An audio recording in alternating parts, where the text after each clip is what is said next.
kids. It's time to get some SML podcast all up in that. Thankfully, 3 games to give away, only 9 emails. It's gonna be so easy to pick winners.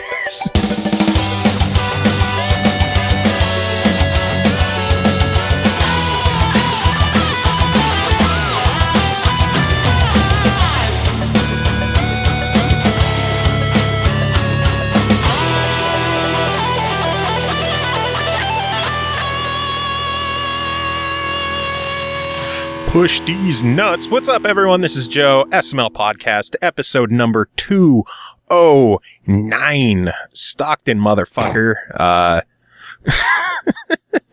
Nick Diaz. We need the Diaz brothers on this show. Yo, that would be retarded. Stockton slap, bitch. That would be amazing. We'll do it. So, I am your host, Joe. Chris is here. Yep, I'm here. I'm already top. No guest, because we have 4,000 fucking reviews Too much again. shit to do. Too much shit to do. So let's just kick right into things.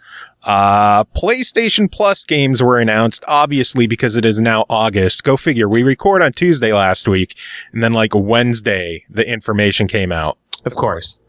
So, well, see, and now that's why we're totally not pre-recording this on a Wednesday instead of a Tuesday. And nothing big came out news-wise. Yeah, of course. But, hey. You know, we're not going to know these things yet, so. True. But anyway, decent to okay lineup depending on the platform you're on. The PlayStation Vita is clearly the weakest again. Shocking yeah, right. news. It got Ultratron, which is an interesting game, but nothing major. On the plus side, it's also for PS3 and PS4. So cross-play buy thing. Yeah. And then Patapon 3, which is a good game, but it's another goddamn PSP game. Yeah, I like Patapon, though. It's a good game. But it's another PSP game. Dude, what else are they going to give you? Fucking anything. I don't know. They don't have that many games to give. There's a deceptively large number of Vita games that you can get. Quote, unquote. Yeah. Allegedly. Hell, I'm going to be reviewing a Vita game later this episode. So there's a new Vita game out. New Vita game. PS3 has one good, one so-so. It has Retrograde, which is a shooter, which is a decent, enjoyable game, kind of old. And then Yakuza 5, which That's is definitely a big hitter. Especially with Yakuza 6 coming out later, I think, early next year or late this year. One of those. I think it's early next year. I'm not entirely sure, actually. Something like that. And then PS4, it's getting a lot of shit online for the 2 games, but I think they're pretty decent. The first one is Rebel Galaxy, which is like the space action shooter sim that we reviewed a number of months ago. Okay. And then Tricky Towers, which we reviewed last week on Steam. It's a free game for them. Cool. So I kind of wish I would have known that last week. It would have been a nice selling point for the game. Well, because, free game, buy it. You know now. Indeed. So yeah, we're going to amend our review of last week. Tricky Towers, if you have a PS4, clearly just get it because it's free.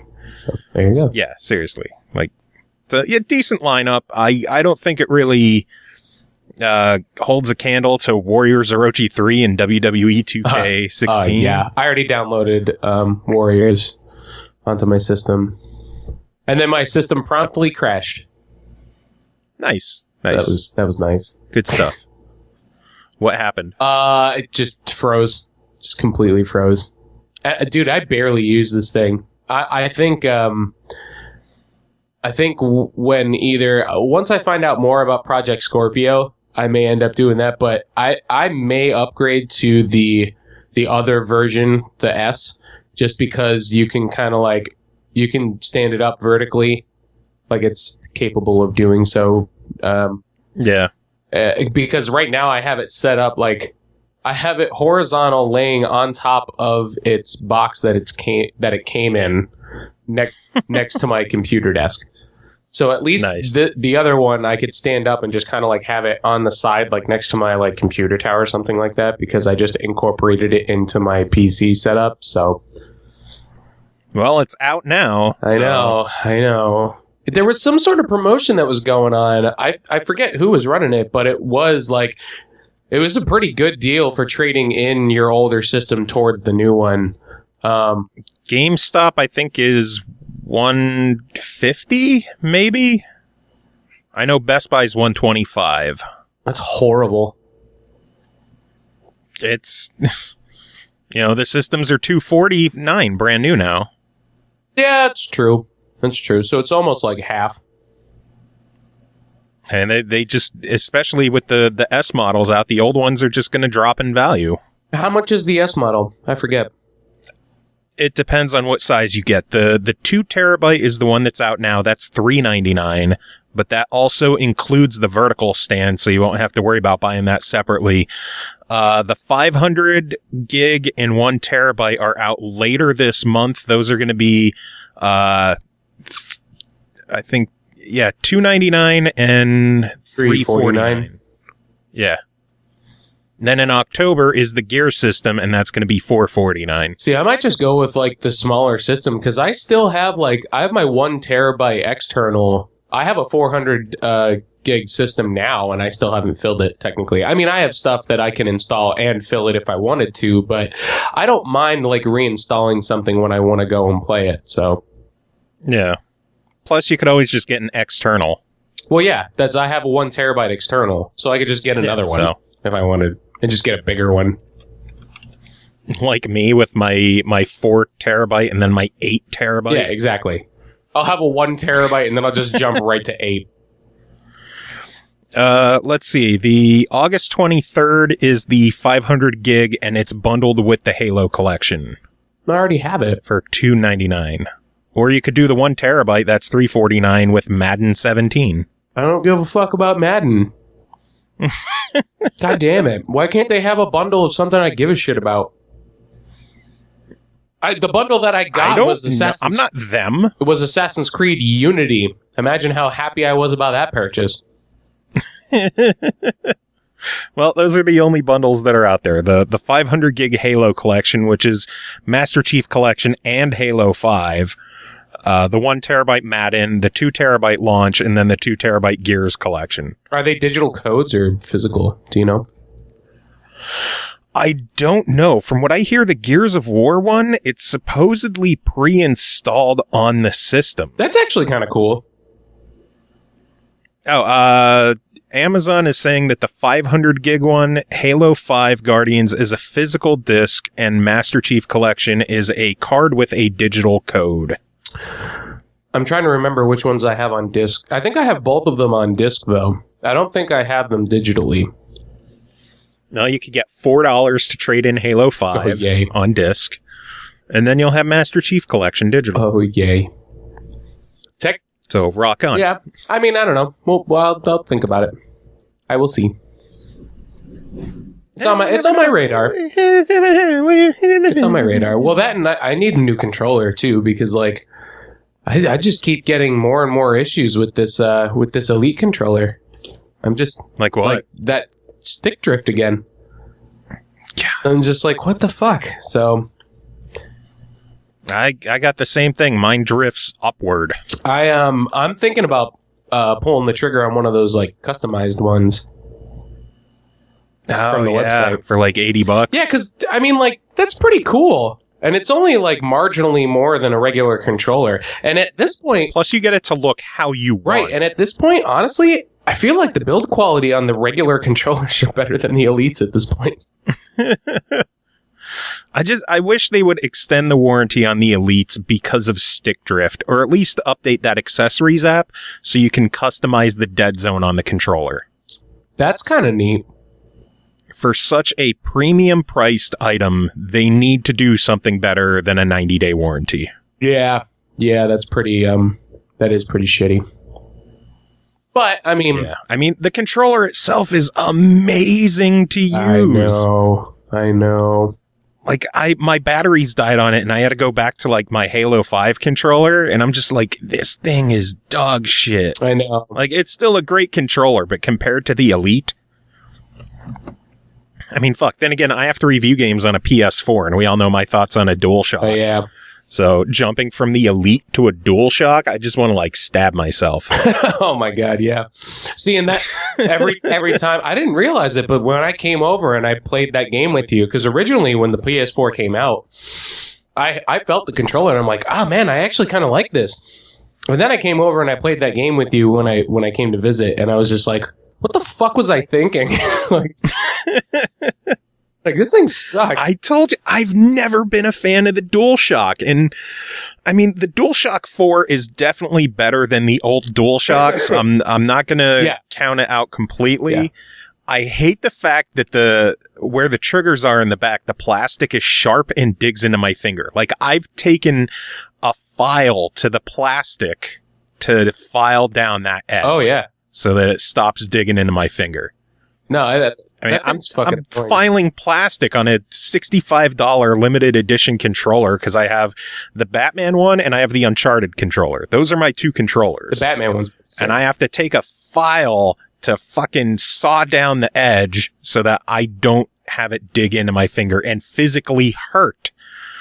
Like, who the fuck put sharp edges on that plastic? I don't know. God, but terrible. That's the PlayStation Plus lineup. Yeah, right. Basically, fuck PlayStation. I don't know. A couple of new additions to the Xbox One backward compatibility lineup. Last week we got Triggerheart Excelica, which is a bullet hell style game, so it's good to see that one show up. And then this week we just got Nin2 Jump, which is a ninja style platformer from Cave. So maybe that will open up the doors for some of their bullet hell games to get ported over. And then two more Namco classics in New Rally X and Mr. Driller Online. Mr. Driller Online. Yep. And the best part is, like, I could have sworn I own Mr. Driller Online, but apparently I don't. I think when I played it before, it was when I had that Namco Virtual Museum on the Xbox 360. Yeah. And I looked it up, and I'm like, why don't I have this game anymore? Like, why did I get rid of this? So I went to GameStop, I picked it up for $18 or whatever it was, and brought it home, and I know it worked for like Pac-Man and Ms. Pac-Man. If you put it in your Xbox One, it would install those games. Okay. I got Pac-Man, Ms. Pac-Man, Galaga, New Rally X, and Mr. Driller Online. Nice. That's $30 worth of games. That's for $18. That's pretty good.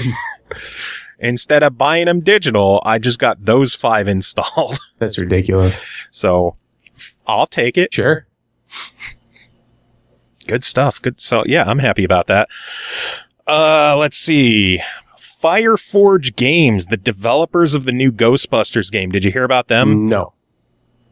Filed for bankruptcy 3 days after the game launched. Wow. Yeah. That hurts. Apparently, a big reason the game was so shitty is that they were given 8 months to develop and release the game. That's not long at all. No, not at all. So yeah, Fireforge Games, their legacy will be that of Ghostbusters, just kind of blown up in their face. I don't know. Yeah. I haven't played it myself. I was hoping I could get my hands on it because I've heard a lot of negative about it, and we like to be more fair to games that have bad reputations on our show. Sure. But who knows? Maybe we'll still get the chance, but given the critical reception, I don't think they're going to do much to damage control the game anymore. Yeah, probably. It's like, hey, here, do this review of this clearly not doing so well game. Surprisingly, hopefully you'll tell us something that we don't know. Well, I'm going to be reviewing 2 games that are kind of getting a bad reputation right now. The Marvel Ultimate Alliance bundle. Oh, you got that? That's yeah. I just got it earlier this week. It should be a part of the show next week. it's been getting ragged on a lot because I know the PC version was a mess, but they pushed out a patch for it, and the pricing has been derided pretty hard, which I think that's still going to be one of my biggest issues when I do the review. But hey, I'm going to play the games. I'm going to be fair to them. I'm going to call it like it is. And, however it turns out, because back on the 360, they're still fucking fun games. And that's, we'll see. Yeah, we shall see. But yeah, that'll be next week or the week after. But, they're working hard to fix the reputation of the Ultimate Alliance games. I'm assuming because of the Marvel relationship and the potential of a new Ultimate Alliance game if this does well. I mean, a new Ultimate Alliance game would be wonderful, and I'm sure it would do really, really well if they led into it properly. Like, releasing these as remastered versions and charging as much as they're charging for them and not really giving them a ton of attention to detail of really making it as great as it could have been. I don't think it's going to be received well overall, and I'm not surprised. But if they can pull their heads out of their asses and realize that a newer Ultimate Alliance, if done properly, would probably do really, really well, then, hopefully they'll go that route regardless. Well, at least they're making steps in the right direction. With the patches on the PC, they're working to solve the PC issues. And then they confirm that the Marvel Ultimate Alliance 1 DLC will be coming for free. Well, that's good. Yes. So, baby steps. Yeah. But I'll get my hands on the games later this week, talk about them next week on the show or the week after. Gotta make sure I put enough time into them. But speaking of dumpster fire type disasters, the Pokemon Go was updated to quote unquote fix the 3-step bug. I'm sure you know about this, right? Only some. I've only been keeping up. Everybody's just been really, really pissed at some of the updates that they've been doing recently, where I think it's just sensationalized a little bit. Like, these kind of apps are going to go through a ton of changes over time. So I'm not surprised in some of the changes that they're making, and quite frankly, I don't care. I'm going to play it anyway. So, well, their fix to the 3-step bug was to just completely remove the steps. Yeah, for now. That's not a fucking fix. And there's people who are pissed off that they just completely remove the steps, and they're demanding refunds for in-app purchases. Yeah, it's not going well. Yeah, and the thing is, it worked fine until one of their updates fucked it up, and their fix is to not undo what they damaged. It's to just remove it completely. That's kind of shitty. Well, I mean, we know just from talking with a bunch of different developers, as far as games are concerned, you change one thing and you might not know how to fix it back. True.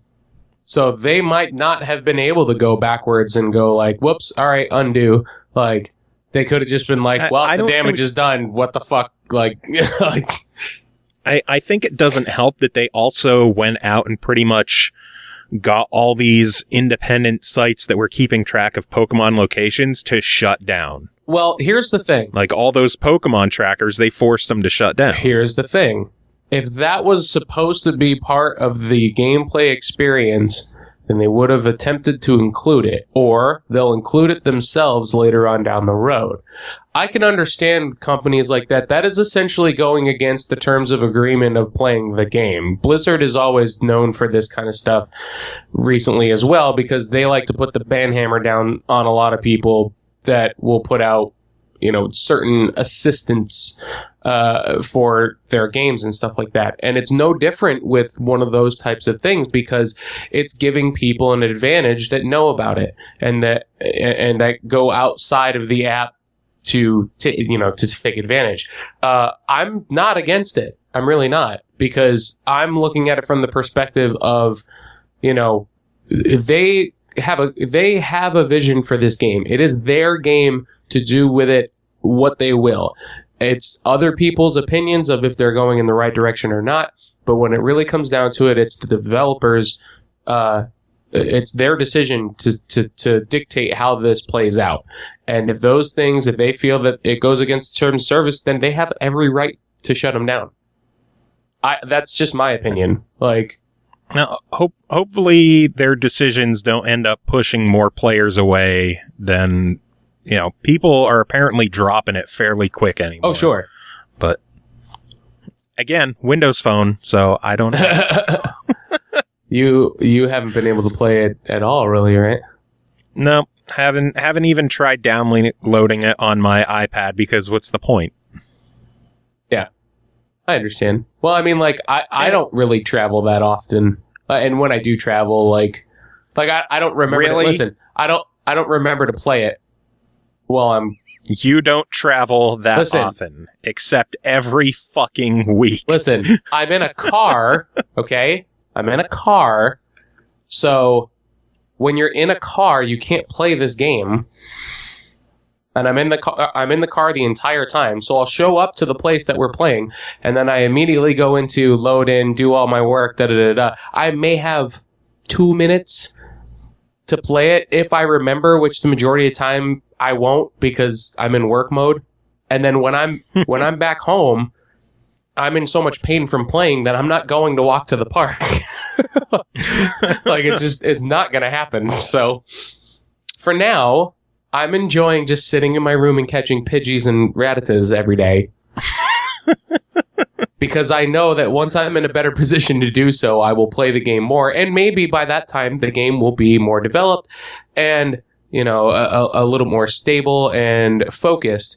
And I'll be able to fully enjoy the experience as opposed to everybody just complaining because it just fucking came out.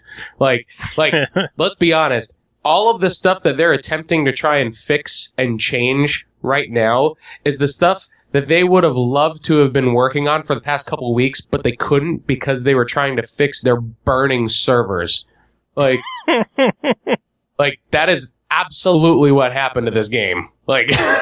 Their servers are like that. The This Is Fine dog. Exactly.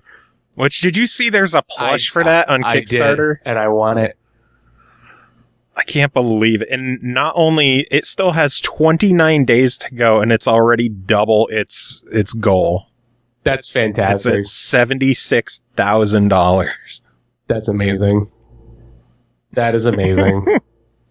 $25 for just the dog.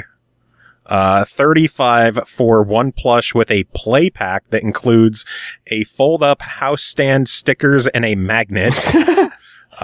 $65 for 2 plushies. $140 for 5 plushies. $275 for 10 plushies. Why the hell would you need 10 of them? I don't know. For fucking friends. 5 people bought the 10 plushie bundle. What the fuck. Of course they did. 15 bought the 5 plushie. I guess they're Christmas shopping really, really early. I guess so. Crunchcast. Crunchcast. Yeah, I might have to back that one. It'll go with the Maze Dude Kickstarter I just backed as well. What do you say? A Kickstarter from Maze Dude? Well, what's it about? Yes. I don't think it's even worth mentioning because I'm pretty sure it's going to be over by the time this episode is released. Well, never mind then. Yeah, so if you didn't back Maze Dude's Kickstarter... You fucked up. That we talked about on the last couple episodes, including the episode he did an interview with us. Yeah, like Chris said, you fucked up. You fucked up. Fucked up. Last bit of news I have is it's a new month, which means a new rock band. Mm-hmm. Have you heard any of this stuff? Yeah. That was underwhelming. This week, everybody's favorite rape song, Blurred Lines by Robin Thicke. Rape song? The rapey lyrics. Rape song? Yeah. Second favorite behind Nirvana's Rape Me. Yeah, okay.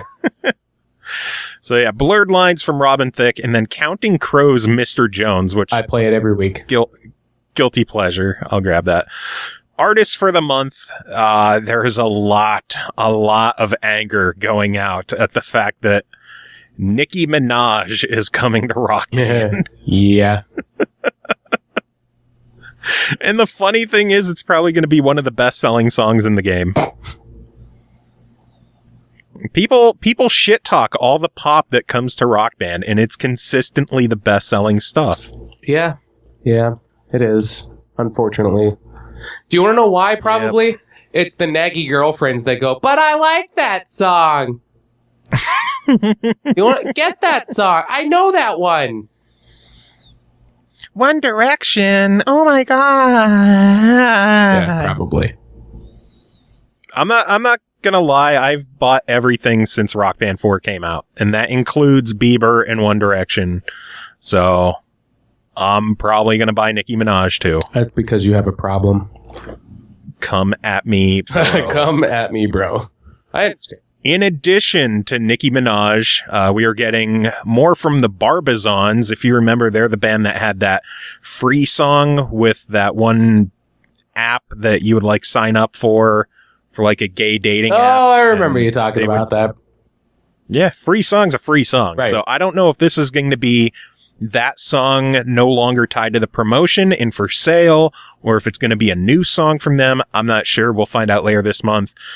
There's also Winger, Jason Mraz, Belinda Carlisle, Heart, and then the two I'm excited for, Tonic and Vertical Horizon. Get my fucking 90s on. Ooh. Ooh. She's everything you want. Ooh. So yeah, that's all the news I got. Not sure if you have anything.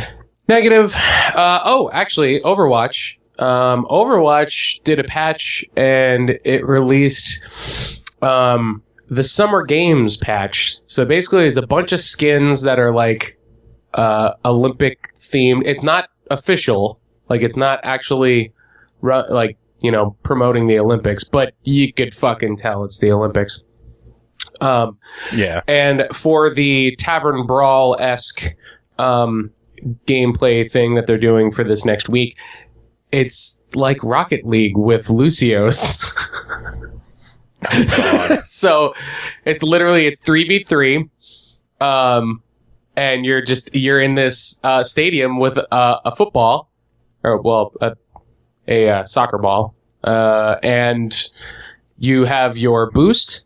You're always on speed. You're never on heal. You're not doing any damage. You're not actually like hurting the other team.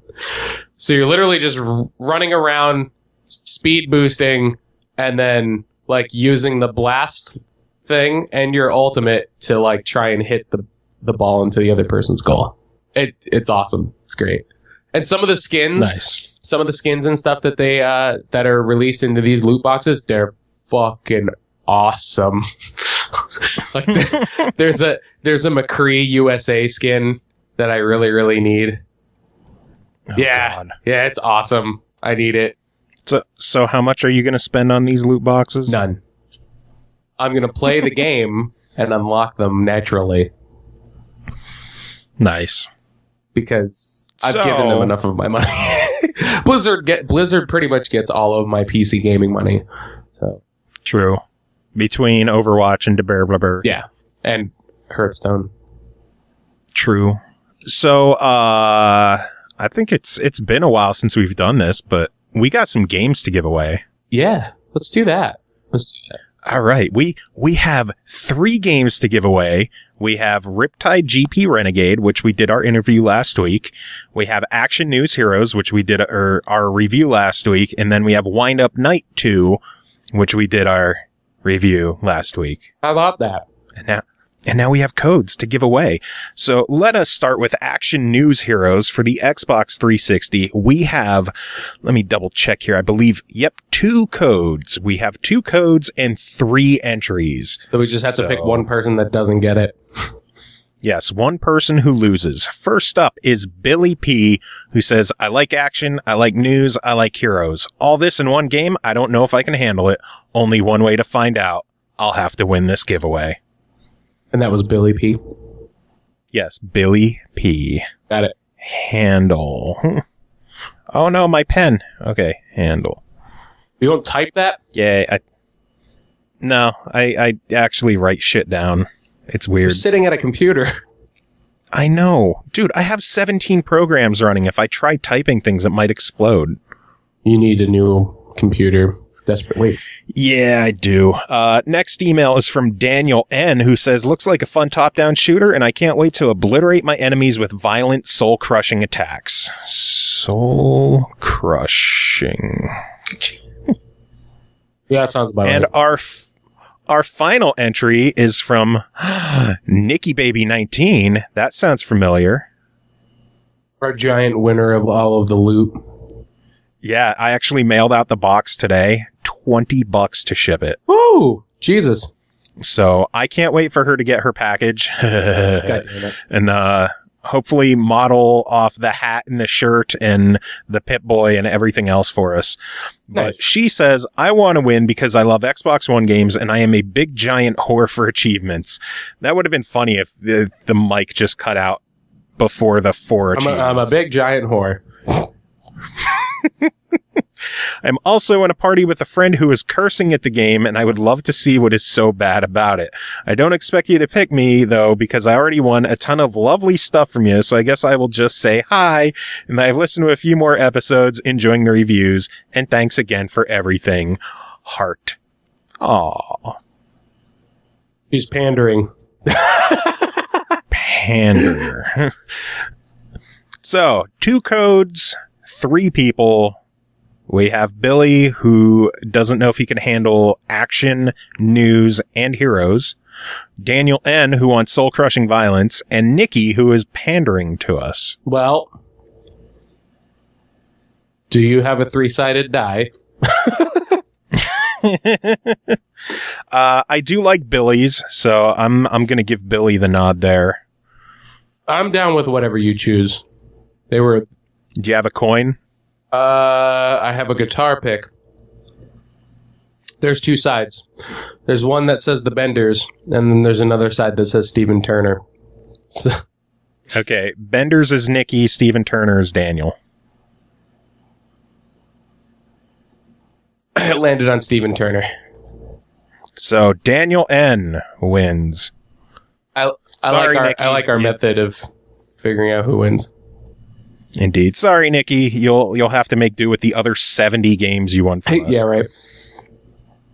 Next up is for Wind Up Night 2 for the 3DS, and we have 2 entries. The first one is from Daniel N. again, who says, my 3DS has been collecting dust, and Wind Up Night 2 looks like a fun, good reason to dust it off. So, dust. And then the second one is from our good friend Zach Lyons, who says, hey, I saw you guys have a 3DS contest coming up. I'll be honest, I don't think I heard of Wind Up Night before, but after checking it out, it looks like a bunch of fun. I'm traveling right now, so using my 3DS for basically all of my gaming for the next week or 2, so a new game to play would be great for the 13-hour flight home. Yeah, let's just give it to Zach. Yeah. A 13-hour flight, yeah. Let's give it to Zach. Yeah, you got that one, Zach. And the final contest is for Riptide GP. We have 4 entries for this, 4 official entries, but I do want to take a second because we have a 5th email from this. Okay.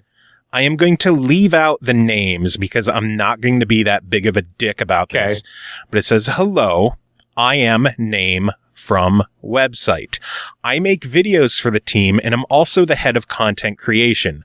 I saw your tweet regarding the giveaway for the US code of Riptide Renegade, so the main reason why our team would like to have another code is clear-cut simple. Although we made videos about the game and also a review video is in the making, the only plea I have is that if I could possibly include a giveaway code in my video, that would really add life to my video and also promote the game as well. I hope our intentions are positive and hope that we win the giveaway and plan and play an active role in promoting the awesome game like Riptide, although Vector Unit is our personal favorite. We also love to share about their game too. First off, like broken English throughout the whole thing. Second off, we do our giveaways to reward people who want to play a fucking game, not to give to someone to give away on their own fucking channel. Yeah, right? Dude, that's ballsy. The fact that he even said, like, yo, I intend to give this away, like, That's ballsy. So I'm not going to be an asshole and, call out who these guys are. But if they ever enter another contest of ours again, I absolutely will call out who they are. Yeah, don't do that. That's a dickish thing to do. If you want to enter our contest for free games, they're cool. for you. They're for you. They are not for you. Or a friend. If you want to give it to a friend, that's fine too. Yeah, like Nikki, she gave a bunch of her codes to friends. She actually returned a couple of codes back to us so that we could give out to other people. That's cool. Yeah, We're down with that. Point. But if you're going to host your own giveaway for our giveaway code, fuck you. Don't do that. So now 3 people who do want to enter, hopefully. Sukaze Moyoka 789. Oh my god, I can't do that name. Hey, I've just been playing all of Vector Units games from Hydro Thunder GP all the way up to Riptide GP2, or Hydro Thunder Hurricane, not GP. What the fuck am I saying? I can't wait to get my hands on Renegade. I was going to wait until it comes out for Xbox One, yet it seems that PS4 and PC are getting first dibs, and I'm constantly seeing reviews and gameplay of this totally rad game, and I just can't wait no longer. I need this game. See, that's the enthusiasm we like. Like, I need this game, and I just can't wait no longer, despite the improper English and double negative, all caps. That is enthusiasm. All caps. I appreciate that enthusiasm. Let's see. Next up is Izzy Earthchild. Hello, my name is Izzy Earthchild, and yesterday was my 20th birthday. I love Riptide, and I've been waiting forever for the new game. Super excited for it. Winning it would be the most awesome birthday gift. Vector Unit rocks, and I even have a t-shirt from them. Attached are photos. Riptide is definitely the coolest racing game, and glad to see the people giving it attention. And yeah, that is definitely a Riptide GP shirt. How many codes do we have? 2. Okay, good to know. 2 codes. Next up, Taylor Bose. Hopefully I'm saying that right. Hello, I'm writing to enter the Riptide Renegade giveaway. My wife and I are huge fans of Riptide and love playing it together. Her birthday is coming up soon, and it would be amazing if I could surprise her with a copy of the new game. Thank you. I wonder if those 2 are married. How funny would that be? That would be funny. That'd be hysterical, actually. It's like, hey, the wife wrote us. Izzy, the wife, wrote us, and then Taylor, the husband, wrote us for...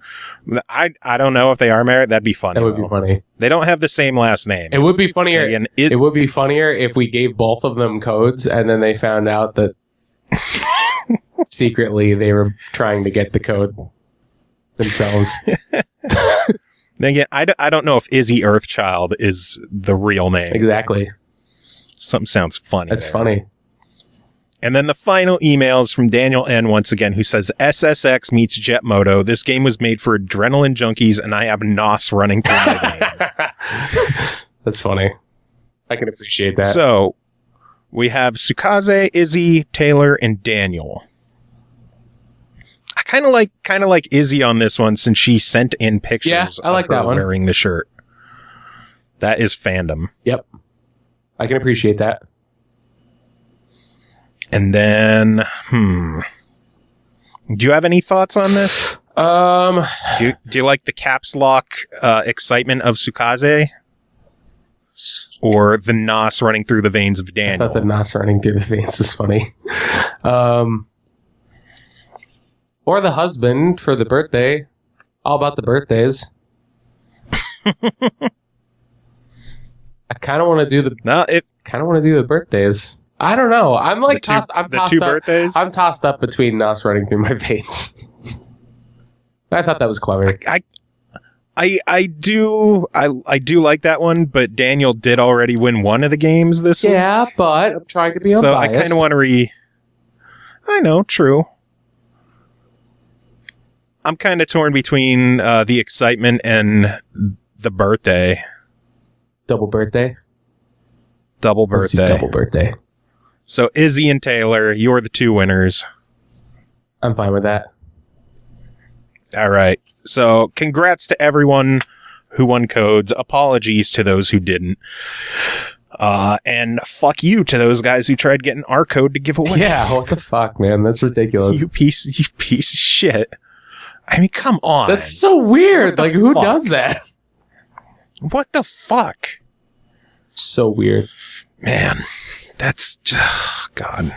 So shitty. So shitty. But I think it is time to dive into our reviews of the week. Let's do it. All right, first up is 2 games we should have covered last week, but we're stupid.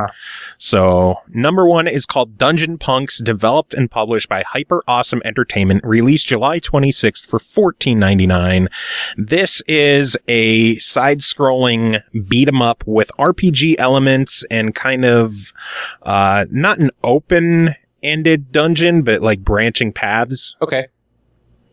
So it's all grid based. You start in one area and then you have to make your way to the boss. And the first time you're there, the map isn't revealed. So you're just kind of like picking directions and left, right, up or down and hoping that you make your way there. Very similar in style to like Final Fight. Okay. Fight wise, with the added benefit of RPG like leveling and equipment, which is a fun, cool twist.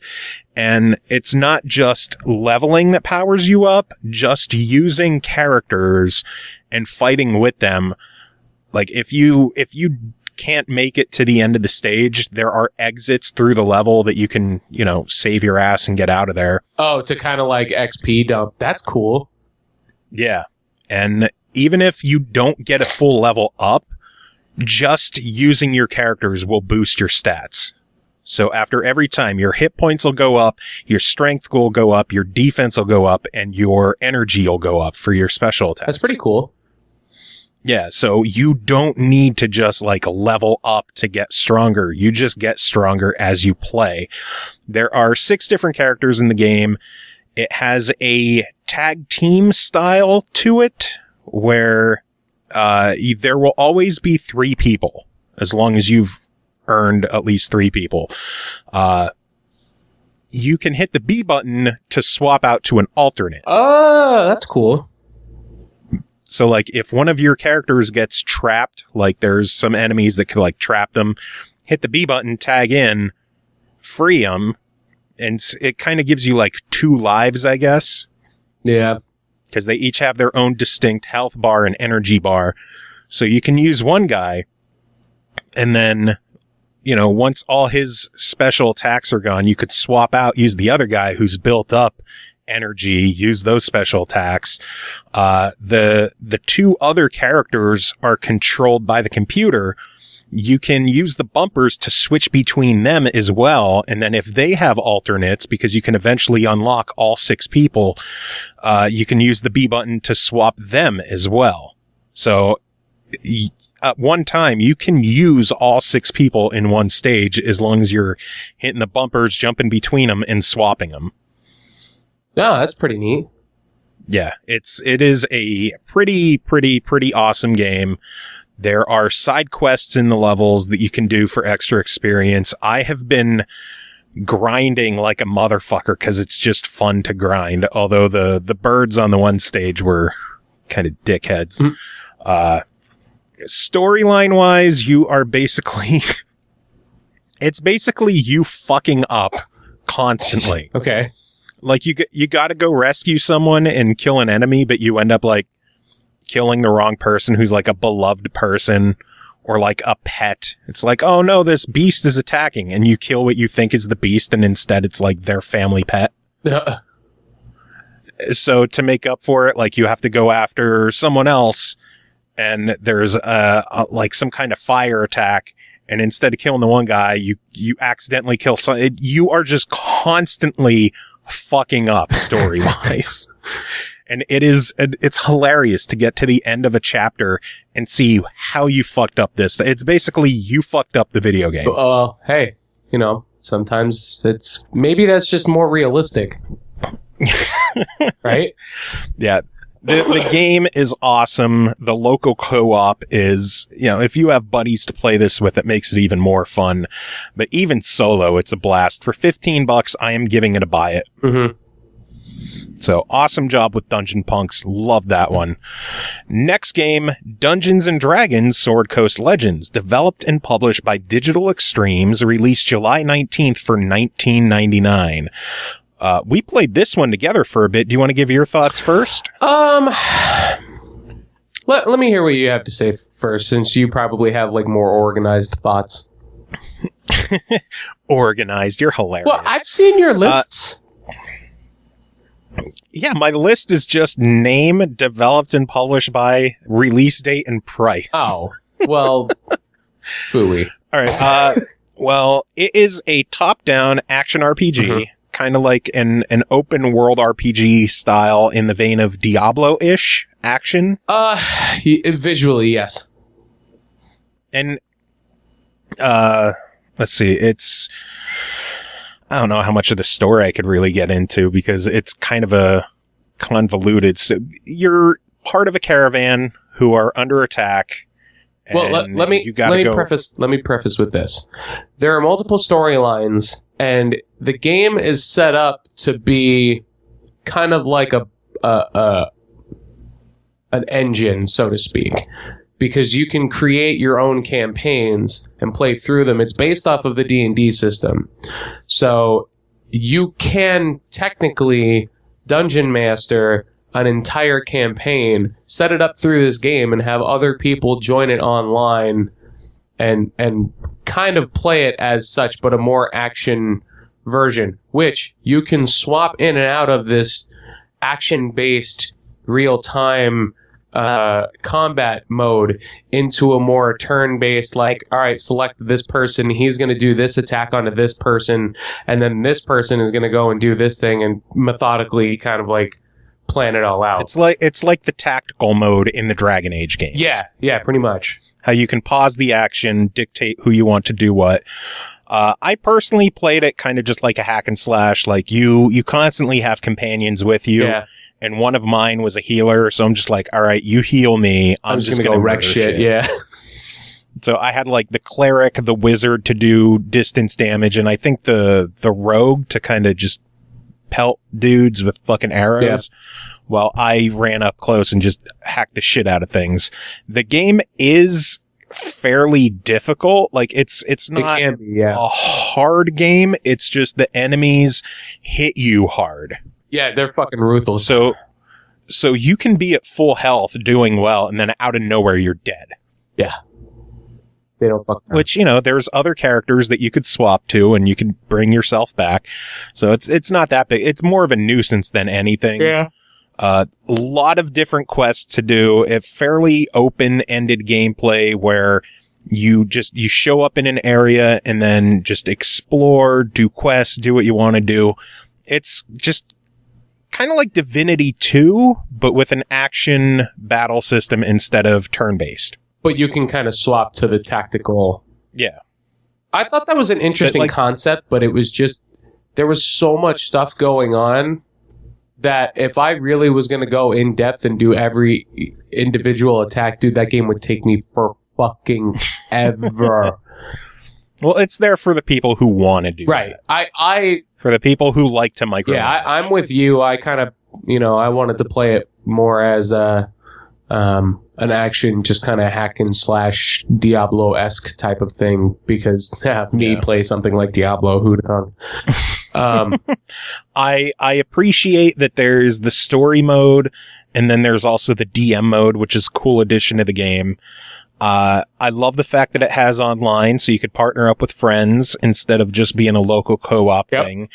I do have one fairly huge gripe with the game. And that is? I think you know what it is. And that is? Loading times. It's fucking loading times. All right, so I have a feeling it has to do with the engine, because they had this set up so that you can do whatever the fuck you want and make your own campaign. You have to imagine that the engine is fairly convoluted. Yeah. So in that, even when you're loading anything, and I do mean anything, Even like the character, like you're going to make your first character. When you go to open up that screen to get to the character customization, it's going to take you like 30 seconds or 30 or 40 seconds. Yeah. Loading into a game takes multiple minutes. Yes. So like part of me's kind of curious to fire up the game right now and load it and just see how long it takes. It felt like an eternity. Like it was bad. However, the game is very in depth and it is presented very, very well. Yeah. I don't think I will say that the loading times took me out of the experience a little bit because every time it loaded, it made me lose momentum of wanting to be invested into it. You know what I mean? I know. When we played online and we finished an area and we had to go into that cave and it started loading, you're like, oh my God, of course it has to fucking load again. Dude, I was really frustrated with the loading times. Yeah, I absolutely love and adore this game. There's a lot to do. It is a lot of fun.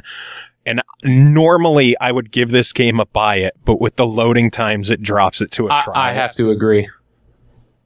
It's such an, I hope that they can patch it and optimize it because I really do love this game. There's so much to do. Shit ton of potential. Like I said, I cannot stress this enough.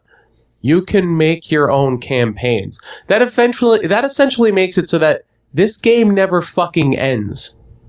Like, you can play this game forever. And they even have like a dungeon run where if you just have some time to kill, you could just load up a level and fucking just do a couple dungeon runs and then move on. So your progress and character carries over between. Yes, there is infinite replayability. Infinite. It's cool. I dig it. Just the loading. Oh my God. If you fix the loading times, this would immediately go right up to a buy it. Immediately. Yeah, I'm definitely hoping that they patch it, or who knows, maybe even bring new content in the future. As it stands, I gotta stick with try it. For the price, for only $20, the amount of content in the game is absolutely worth it. But god damn those loading times. Yeah, I mean, I can't stress it enough. This game is really, really good, but I just hit start game. Yeah, the loading times. But the loading times are strenuous enough that it will take you out of your momentum into the game, and you'll want to play something else. Currently, that was the feeling that I had. Because every time I would hit one of those loading screens and it would take a relatively long time for it to load up, I was just thinking about how much more fun I could be having with a game that doesn't take this long to load. Like that was literally the only thing that was running through my head. Because when I sit down to play a game, I don't have a shit ton of time that often anymore. So I want to make sure that I kind of get my games in. You know what I mean? So yeah, dude, I was furious. It was bad. And if Digital Extremes, if you're listening to this, don't take what we're saying wrong. We love this game. It's awesome. Just please find a way to optimize it. Please. I'm begging. Yeah, please.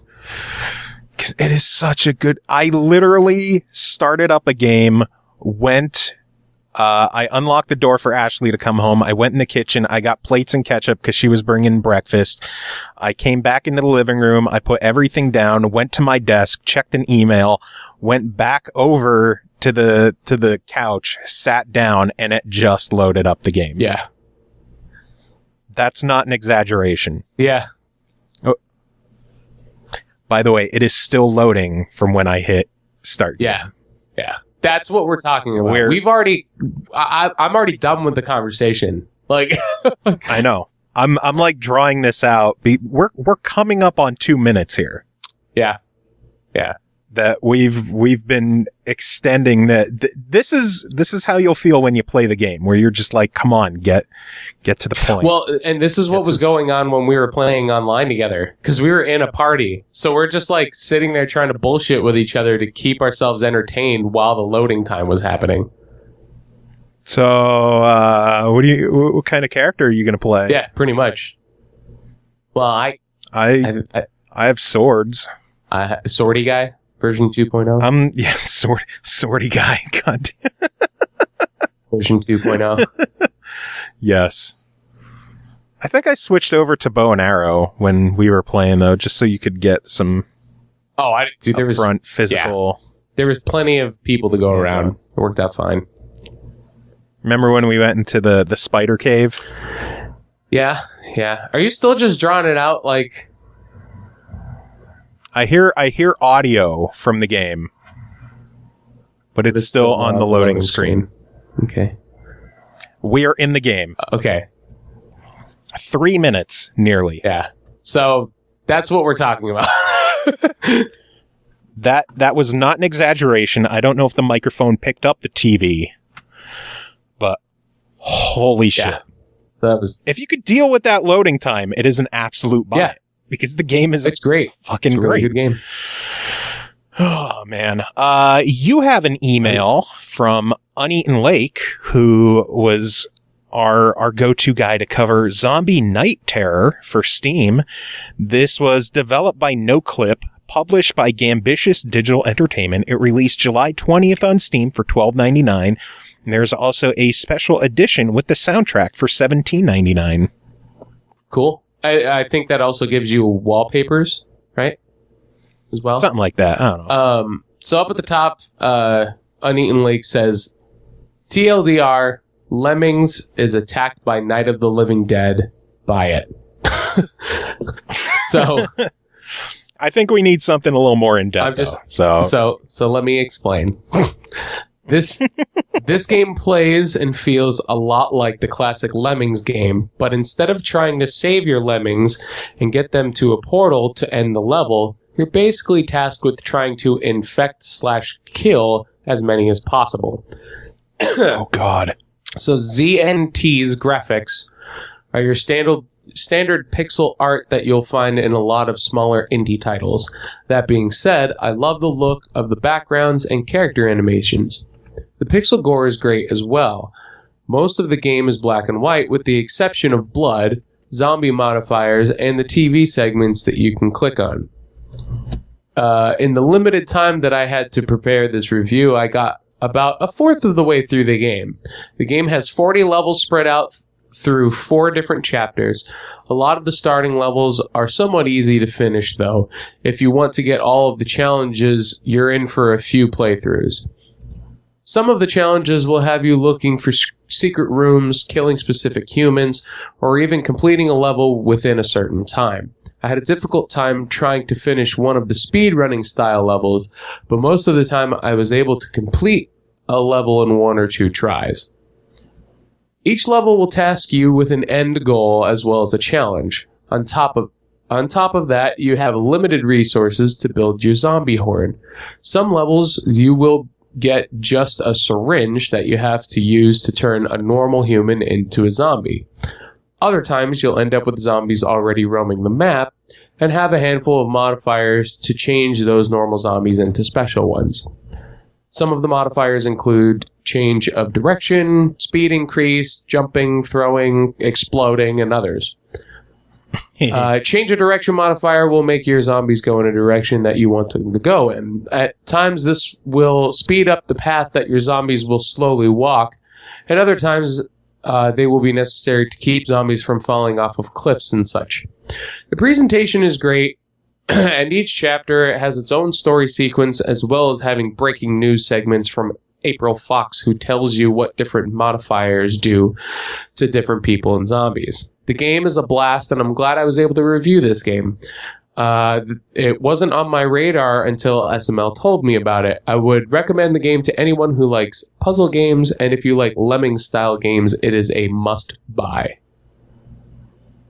Sounds good. Looking at screenshots of it, and it looks fucking insane. Yeah, it does look pretty crazy. Looks pretty ridiculous. So I might have to pick that one up myself. And you know my thoughts on many Steam games. What was that? I said you know my thoughts on many Steam games. Well, it all depends. I mean, I sit at this desk enough doing these fucking episodes.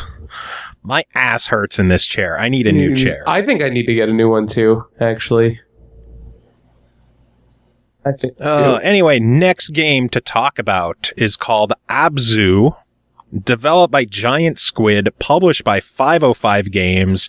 It released August 2nd for $19.99 on the PS4 and I believe Steam as well.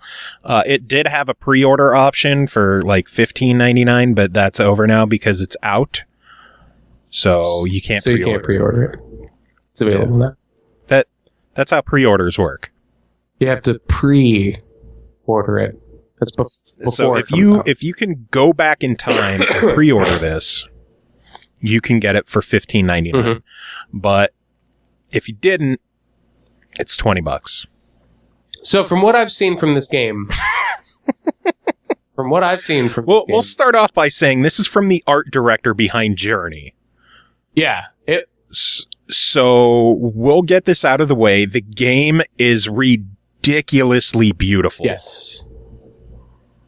I agree. Like, ridiculously beautiful. I originally, like, the first trailers and everything I saw of the game, I thought, I didn't pay too much attention about it. I thought it had a more realistic art style to it, but once I got into the game, I noticed it's a lot more animated than I expected, and it works beautifully. Like Journey, the game starts off, basically you just start.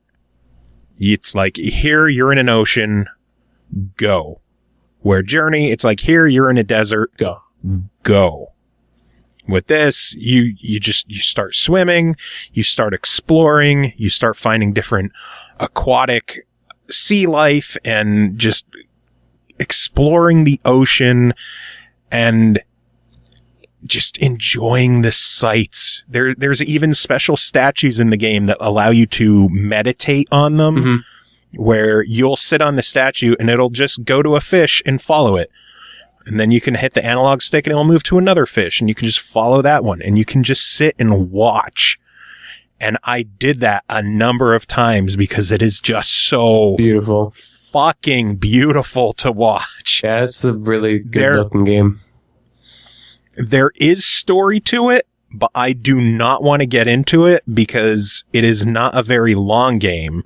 You can get through it in, I'd say 2 hours. Oh, wow. Okay. Yeah.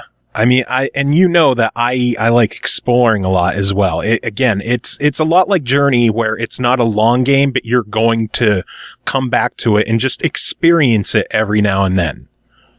It's not like it's a hyper replayable game with branching storylines and stuff. It's just something that you'll want to sit down, relax, and experience again and just play through again. Like people, they'll sit down, every other month and just play through Journey again and just relax and zen out and explore, man. It is. The story, like the only thing I'll say about the story is technology interacts with the ocean in ways that you eventually explore and confront. If that's vague enough. Sounds vague enough. The main gameplay though, it's just swimming through the ocean and exploring. I don't know. What do you have to say about it? Because I don't know. It kind of looks like Echo the Dolphin, but like way prettier and more interesting. Honestly, that's like when I looked at it, I was just like, oh, wow, this is just a way crazier like person as Echo the Dolphin. I wish I played the Echo games as a kid. I was a Super Nintendo guy. So. Okay. Well, if you played Echo the Dolphin, I wasn't a Sega Genesis pleb. Listen, I had both. I played both. Oh, Mr. Moneybags over here. Well, I didn't own. All right, I didn't own both. My grandmother owned the Super Nintendo. I owned the Genesis, so I went over and played her Super Nintendo whenever I wanted. Nice. That's how that worked. Nice. Nice. Good stuff. Yeah, the game, it is an experience. It is one of those games where you're not competing for a high score. Sure, there's a handful of quote unquote collectibles, like there's hidden shells that you can find in the game that I amazingly didn't find all of them. I don't know where I went wrong. There are different like little beds on the bottom of the floor, the ocean floor that you can interact with, and they'll release new sea life into the game, like different types of fish. There are also a handful of those meditation statues I talked about where amazingly I missed 3 of them, and I don't know fucking how. Like, I thought I was thorough with the game, but I clearly still miss some stuff. There's hidden areas that you can go to if you have the time to explore. There was like an Arctic area that I missed out on that, again, I don't know where I missed it, but I'm going to go back and fucking find that thing because I want to see some penguins. I want to see some penguins. And just the first time that you are swimming with whales, it's cool. It is just... It's a cool experience. Amazing to experience. So what do you, you're $20. The price seems kind of steep for only 2 hours of gameplay, but I'm still giving it a buy it. Because it's fucking gorgeous. Just because it is that goddamn good and that enjoy it. Like, that's cool. I thought I was going to sit down and just like, I'm tired. Let me try this Abzu game for, 10, 15 minutes. 2 hours later, watching the credits roll. Wow. I did it in one sitting. It was just incredible to play, and I did not want to stop. That's cool. I didn't get off the couch. I didn't grab a drink. I didn't pee. I sat and I played start to finish. And I didn't expect it. Well, that's saying something. So yeah. $20, I'm still giving it a buy it. Cool.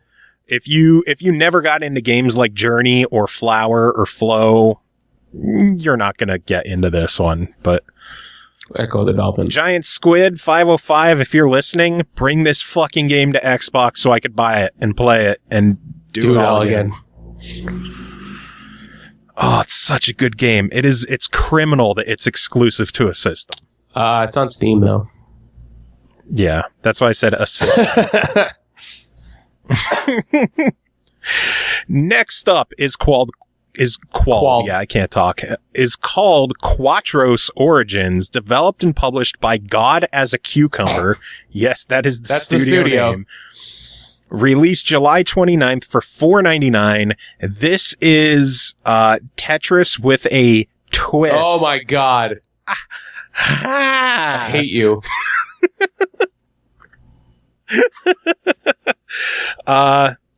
It's basically Tetris, but every time you drop a piece, the game field rotates. So it's 3D Tetris. It's 3D Tetris, but it's still on 2D a 2D plane. So if you clear lines, it clears them from all 4 sides. That's so weird. This game is fucking weird, but it looks awesome. The game is fucking weird and really, really, really cool. I thought it was going to take me a while to get like fully adjusted to how the game works. And my biggest issue with getting acclimated with the game was the controls.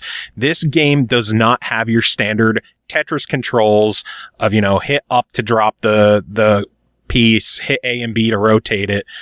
And I traded emails with the guy, and he said that he is working on adding a patch to add customizable controls, which I would love, because as it stands, you rotate the piece with the bumpers. I'm okay with that. I'm not. Because, well, like when you're trying to act fast, when things speed up, hitting the bumpers fast enough to get it how you need it positioned, it's not good. And normally you're used to hitting up to fast drop it, to just shoot it to the bottom. With this, you hit A. Oh, that's okay. And if you hit up, it rotates it. All right, but it could take some getting used to. But I see where they're going with it. You can get used to it, but for you casual Tetris players, for you Tetris plebs. for you little piddly casual Tetris gamers. It is true. You're probably the most gonna be intense tough. Tetris player that I know. I told the guy in the email, like, I take Tetris seriously, and when I emailed him back, because I got my 1,000 out of 1,000 in like 3 hours. I demolished the game. On the world leaderboard, I got rank number 6. That's funny. And I only did the marathon mode like twice. I was going to say, what, like 3 times? I think that was my second attempt, was I got rank number 6. It's hysterical.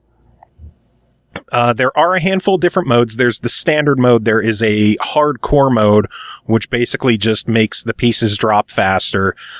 There is I forget the names of it, but it's I think raid mode. You only get 40 pieces. Oh, that's weird. Total. And you have to, like, the achievement I think is like 25,000. So you got to plan well for that one.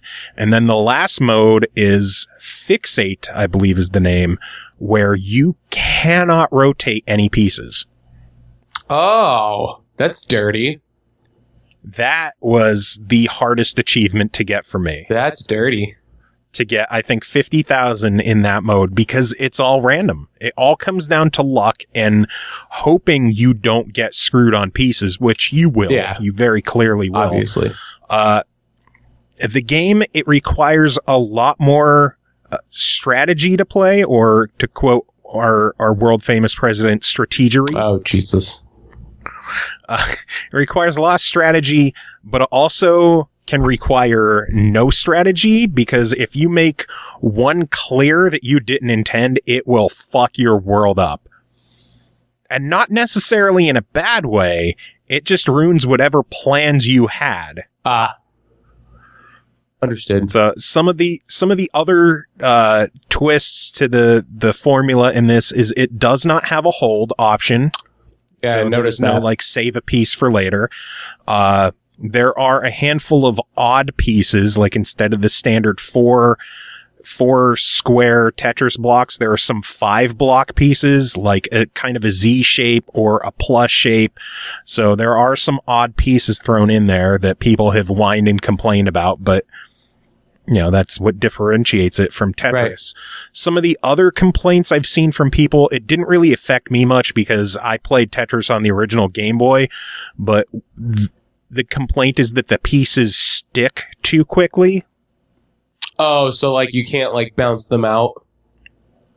Yeah, like if it touches the piece, you have maybe half a second to move it. Yeah, that's fine. Like it is a lot quicker than many Tetris or Tetris style games. I'll give it it is definitely quicker, but I was able to handle it. But people, again, you casual plebs, some people might have issues with it and feel that it's more difficult than it should be, which I can understand. Tetris plebs. But I'm in that category. I'm a fucking Tetris god. Yeah, you're good at it. So what do you think? Someone called me out on that, and I'm like, listen, man, you do not fuck with me when it comes to Tetris. You are good at Tetris. $5, fuck yes, it's a buy. Yeah. I loved it. I got my 1,000 on it. It was, when he patches it, the patch is live to add customizable controls. I will dive back in there to see how high I could get on the leaderboard. Because I'm eager to see how much better I could get than 6th. Then again, it's been out for like a week now, so I might be further down from 6th place than I was. Looks like you'll have to find out. Indeed. All right, next game is called Mutant Mud's Super Challenge. This is developed by Renegade Kid, published by Nighthawk Interactive. It released July 26th on the PS4 and the Vita for $9.99, and it is a cross-buy title. You might know the Mutant Mud series from multiple Nintendo platforms, Wii U, 3DS. The Super Challenge is exactly what the name says. There's not much of a story to this game. There's not much of a campaign. It is just 40 new levels of fuck you platforming. Fuck you platforming. They, like, the Super Challenge, they are not fucking around. The first time you die in the game, it just, a death counter pops up on the screen. It just goes 1. And you're like, God damn it. This is going to be rough. That's hysterical. The first level, I think I died over 20 times. What?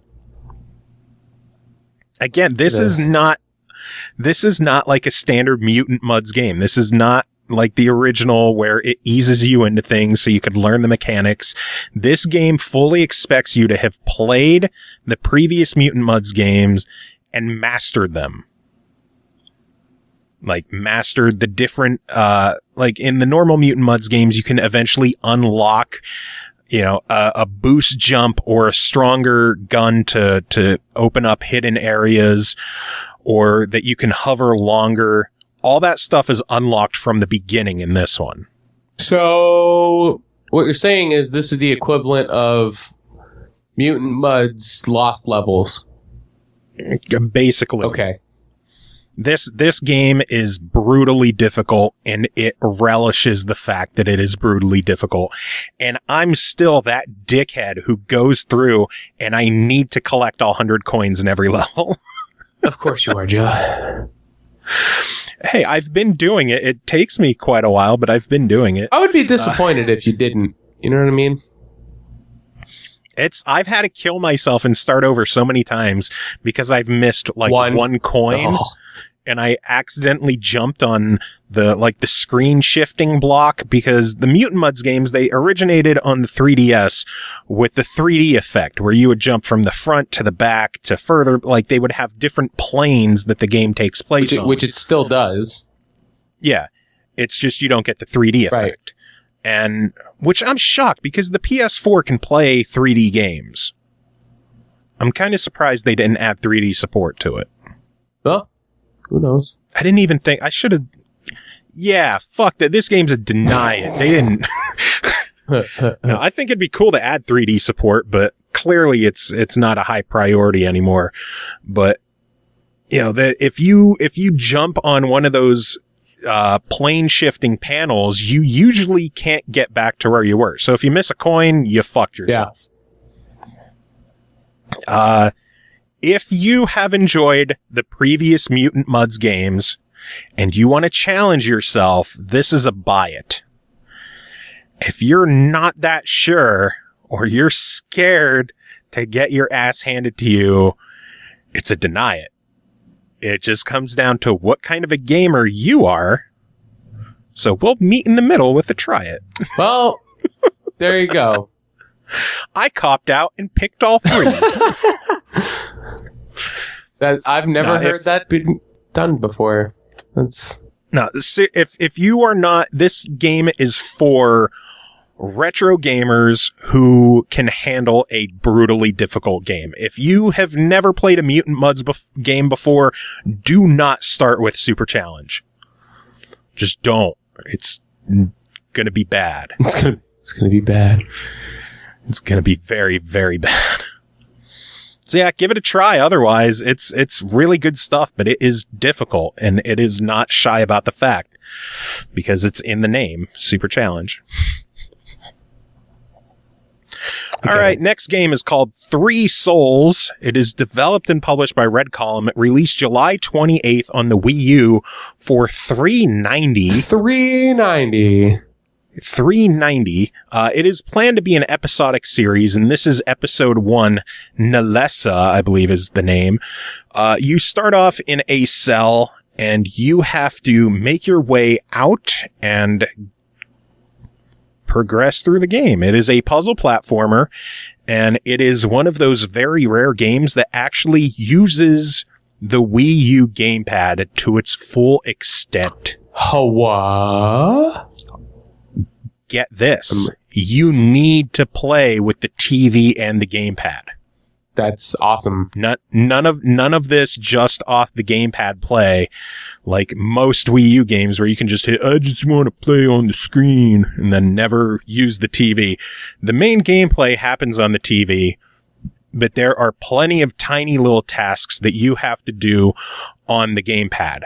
For example, there are jumps that you need to do that you clearly can't jump up there, but there's a fan on the ground. So you stand on the fan, and then you connect to it by hitting the button on the gamepad, and you blow into the fan on the gamepad screen, or the microphone technically, Right. and it activates the fan and shoots you up. That's awesome. Or there's a plaque that you need to read, but it's dusty, so you connect the button on the gamepad, and then you wipe off the plaque on the screen, and it shows you like a secret path that you gotta go, or a hidden area, or the proper way you gotta go. Another area, there's more jumps that there's no way to get up to an area, but there's a security camera on the wall. So you go over and you connect to the camera, and then you hold the pad up, and you have to physically move left and right until you could see the screen, because it uses the gyroscope, and it'll show you hidden platforms that you can't see on the TV. All right. So all the different uses of the gamepad are really, really cool, but they get to be a bit much. Like the first couple of times I did the whole camera thing, it's like, oh, this is cool. But then if you, like, depending on where you're holding the gamepad. Oh, when you it hit the button, initiates? like, I might have to turn around behind me to see the goddamn camera image. Yeah, it's kind of annoying. So you have to, like, exit out and then spin back around and, like, try a different position and connect again and then try it and hope it works out better. The having to connect to whatever's on the screen each time gets kind of old as well. Like, just let me stand on the fan and blow in my microphone instead of connect and then blow. Or connect and then wipe off the screen. Okay. Connect and then turn around. It's just that connecting, it just, like, slows things down. The game itself, the levels, beautiful hand-drawn levels, looks great. The character is pixel art, looks really good. It just, the platforming is good, the puzzles are good. It seems to draw things out longer than it should. Okay. Just not as focused. It's asking too much, I guess. Okay. Like, it just gets overbearing with the, hey, do this on your screen. Hey, do this on the gamepad. Hey, do this now. It's like, just let me fucking jump. And then this is going to be one of those games where I don't like the fact that there's limited lives. So what happens when, like, do you just start the whole thing over? Well, when you run out of your lives, it starts that entire chapter over. Which sometimes it's not that bad because you might have died in the beginning of the chapter. But if you get a decent way through it and then you run out of your lives and you got to start over, like, a lot of the puzzles in the game don't activate until you connect to a certain thing. Like the plaques that you got to dust off, they'll show you hidden paths, but those won't open up until you check the plaque and wipe it off. So you can't just go to where you need to go. You have to go to the plaque, you have to wipe it off, and then you have to go to where you got to go. That's kind of strange. I mean, I can understand so people don't just, like, mistake their way through the game, but I don't know. It's a really, really cool game, and the fact that it's part of a trilogy, maybe they'll address some of the complaints that they're hearing with this and make it a more focused and more streamlined experience for the second game. As it stands, it's a fun game. For $4, I'm going to give it a try because it's a cool game to check out, and it's great to see companies who are still taking risks with the Wii U and doing something unique with it. But they need to focus more for the next episode. Makes sense. So I'm giving it a try. If you got $4 sitting on your Wii U account, what else are you going to get? That was really dickish to say. That was kind of dickish to say. The game is fun, though. Again, I just hope that it's more focused when episode 2 comes out, because I'm excited to see where it goes from here. Only time will tell. Indeed. All right, next game. We will let you handle the next one. It is called Shattered Skies, and this is another email in from CJ Greenwood. This game is developed and published by Free Reign Entertainment. It released July 21st on Steam for $24.99 for the basic edition of the game, which includes 100 global vault storage slots. There is a gold edition for $34.99 with 250 storage slots, 25,000 XP bonus, and a care package. A platinum edition for $59.99 with 500 storage, 50,000 XP bonus, care package, and a Brotherhood of Chaos cosmetic set. And then an ultimate edition for $79.99 with 1,000 storage, 150,000 XP bonus, care package, Brotherhood of Chaos cosmetic set, Dominion Legion cosmetic set, and a gold name tag in chat.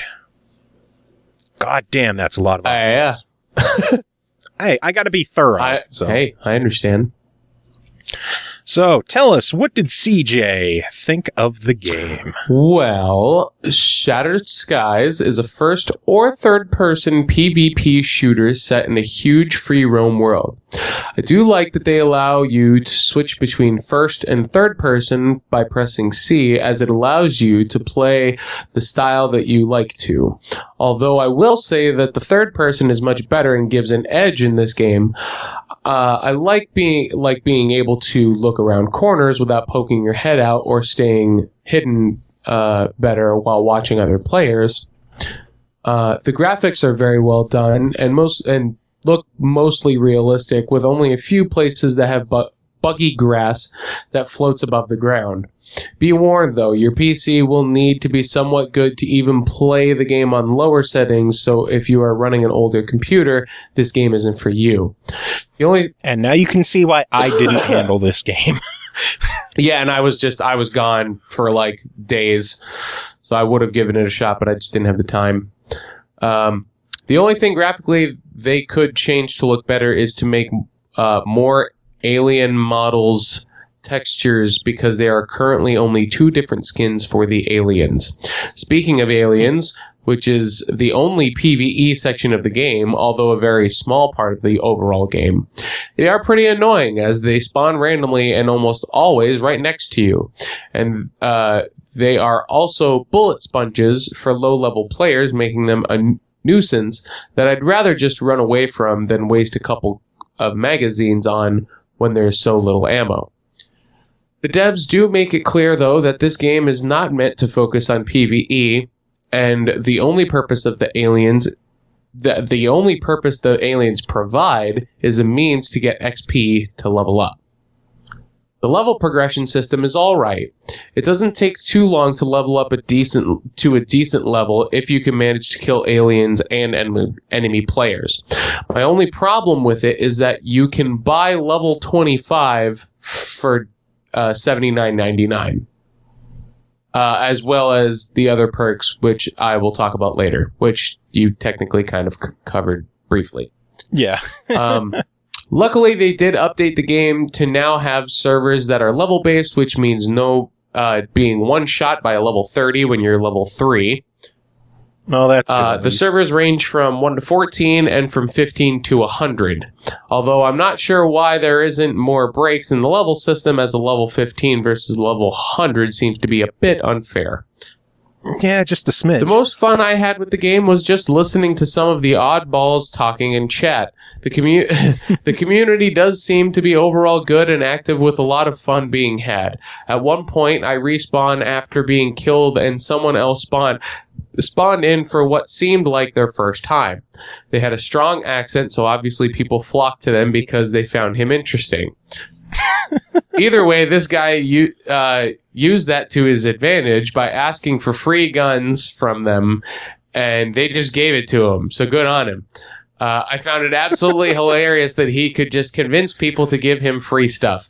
Another moment I had was interesting as well. I was sitting behind a tree watching some people kill others, and I was just waiting because I had to get past them, but I didn't want their attention.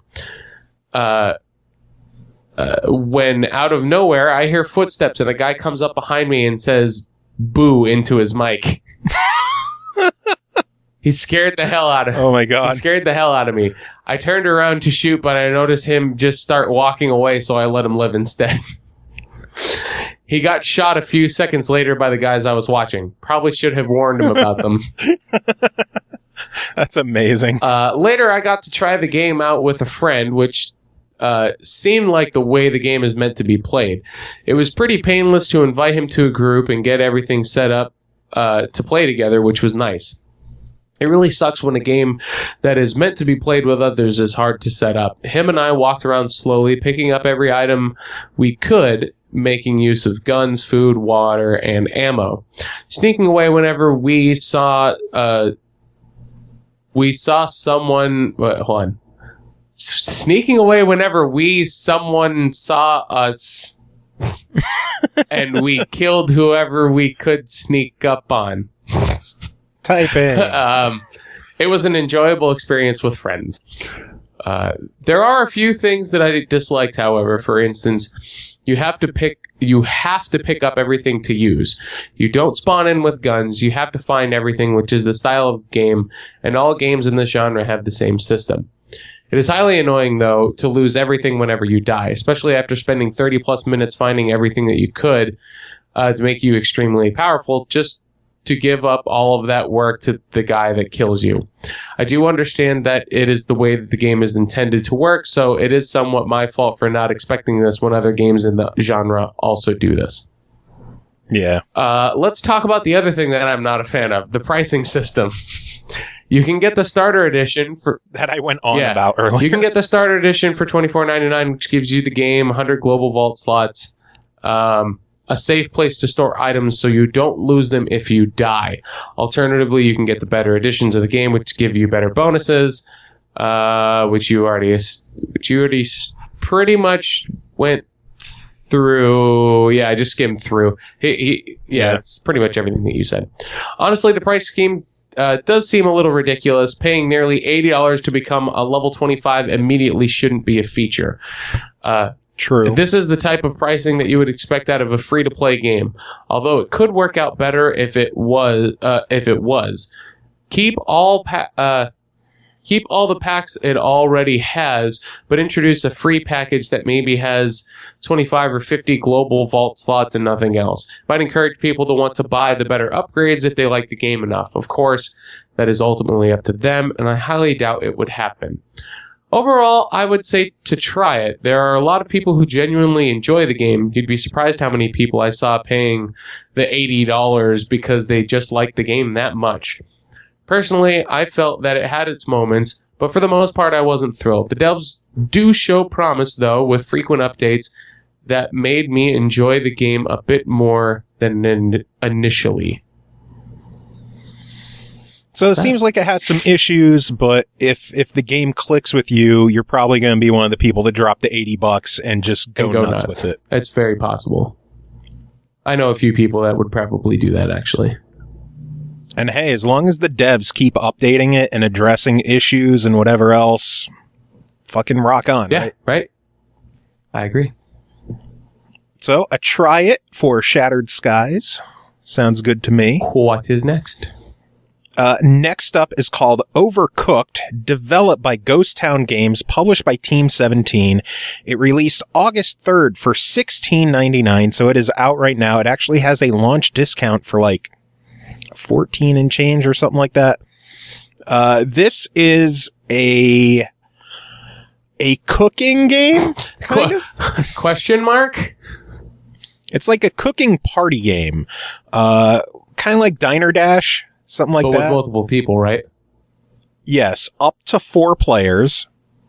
You can play it single player, but the game is significantly easier multiplayer, although the requirements for the gold stars does increase depending on how many people you have. Oh, wow.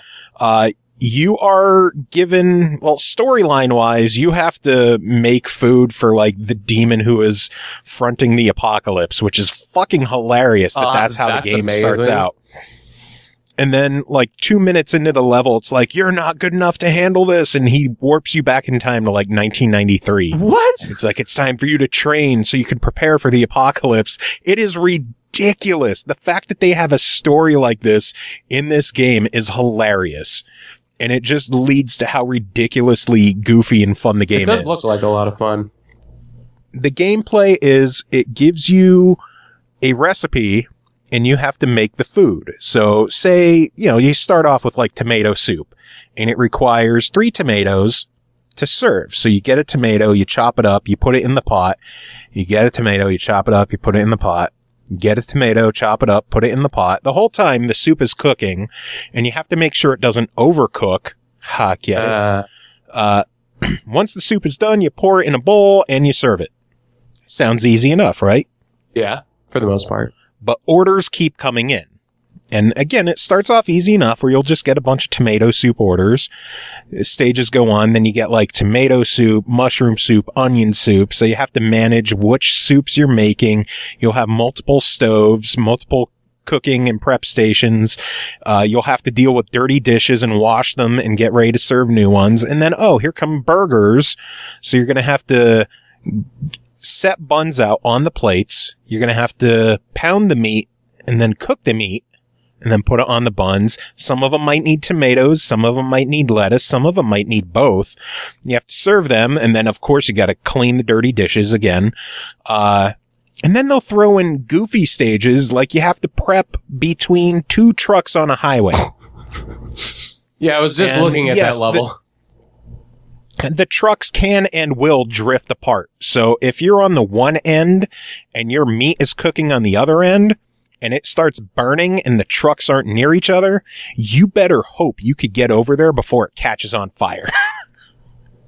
Because if it catches on fire, then you got to get the fire extinguisher. You got to put out the fire, hope it doesn't spread, contain it, junk your food, and start all over. Yep. It's Diner Dash with people. If you prepare the food fast enough, you'll get a tip based on how quick it was done, which goes toward, you earn a set amount per order you fulfill. If you take too long, the order fails and you lose money. Yep. So you gotta be quick enough. I played it alone and it was hectic because like you can switch between you have 2 chefs that you can switch between with the bumpers. So if one's chopping food, you can use the other one to run a dish somewhere or whatever else. But it's still difficult because you can only control one at a time. Can I ask you this? For the most part. If you have one other player, can they control another so that you would have 4 total? No. That's annoying. Then instead of you controlling, if you have multiple players, each player is their own chef. That's dumb. Technically, if you're really, really amazingly coordinated, there is a way that you could set it up for 2 players to play on a single controller. What? Where each analog stick moves a chef. Oh, that's cool. And then you use the bumpers and the triggers to pick up items and to do the actions. So if you are coordinated enough, I'd be interested like to try that. Idiot actually. savant, you can technically do 2 players on one controller. I would be interested to try that.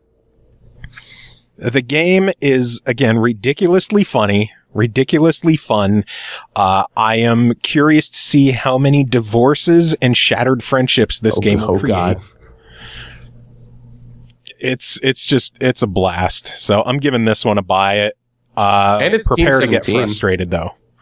Yeah. So it's exciting to see Team 17 supporting all these crazy games that are coming out. And believe it or not, the game was made by 2 people. That's awesome. Yeah, Ghost Town Games is 2 people. I was watching a stream. Team 17 was actually streaming the game before we recorded. And Ghost Town Games was in the chat. And they're like, yeah, we're 2 people who made the game in my living room. So fucking rock on. Support that game. Give them your money. Awesome. And buy it. It's on my wish list. All right. Next game is called Shiren the Wanderer, the Tower of Fortune, and the Dice of Fate. How's that for a name? Yeah, when you sent the list over, I was like, holy shit, this title's still going? say like 3 Souls, Overcooked, Abzu, and then Shiren the Wanderer, the Tower of Fortune, and the Dice of Fate. Yeah, it took up 3 lines in your Facebook message. Developed by Spike Chunsoft, published by Axis Games. It released July 26th on the PlayStation Vita for $39.99. Oh my god, it's a Vita game. Yeah, I told you we had one. Oh yeah. This is a continuation of the Shiren the Wanderer series. I hope I'm saying it right. It might be Shiren. One of them. Tomato, potato. Tomato, potato.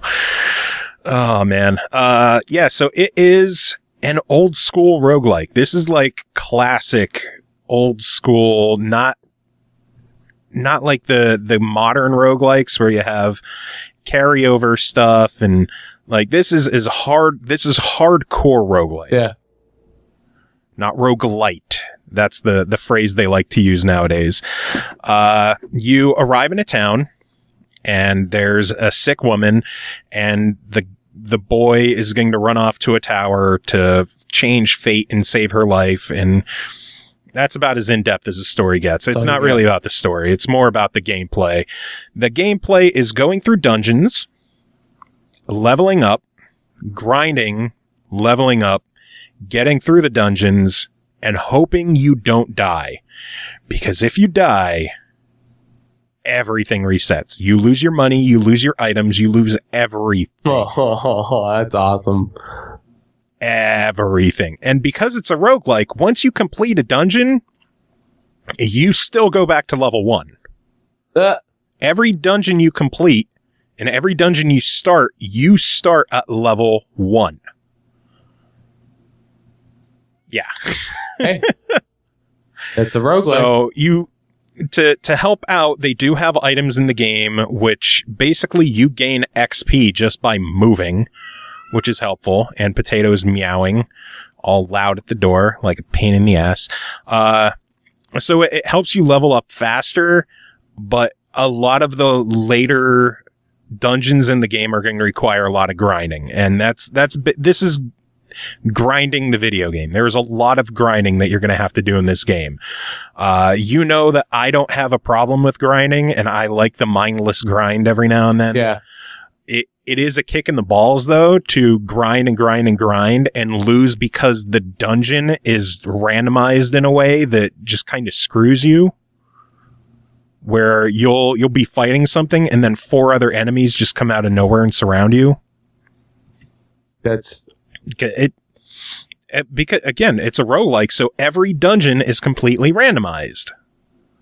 So you are at the mercy of RNGs in hoping that you get a decent dungeon layout, decent item drops, decent monster placement and everything else, trap placement. The traps in this game are a motherfucker. Like there's strip traps that just you step over it and it removes all your equipment. Like you motherfucker. So you have to go in, you have to waste a turn re-equipping a sword, waste a turn re-equipping your armor, waste a turn re-equipping your ring, and every turn that you move or do anything, the monsters move. So if there's a monster close by and you hit that strip trap, you might only be able to pick between equipping a weapon and equipping armor. that sucks. You gotta flip a coin. I mean, there are tons of different items in the game that could help you out, like different magic wands that you can use that'll like warp enemies to the end of a level that are just waiting at the steps for you, or they can confuse them, force them to run away, stuff like that, put them to sleep. There's dozens and dozens of different weapons and effects. There's ways that if you have a certain sword and a certain bit of armor, they might combine to have a special effect. Like the one I've been using gives you a strength bonus. There was an earlier combination I had that would allow me to equip a second ring, which was helpful. Just tons of different modifiers that you can experience through the game. And because there's so much going on, they have a very in-depth tutorial section in the game. Some people might think it's a bit too in-depth. There's like 50 training dungeons. Okay. That's a lot. Where each one is like, this one will teach you how to move. This one will teach you how to equip things. This one will teach you how to attack around corners. This one will teach you how to throw stones at enemies over wall. It's like, it is super in depth, but to a fault, kind of. Okay. Where after I did like 15 of them, I'm fuck this. I just want to play a dungeon. So I just went on with the story. The game is fun though.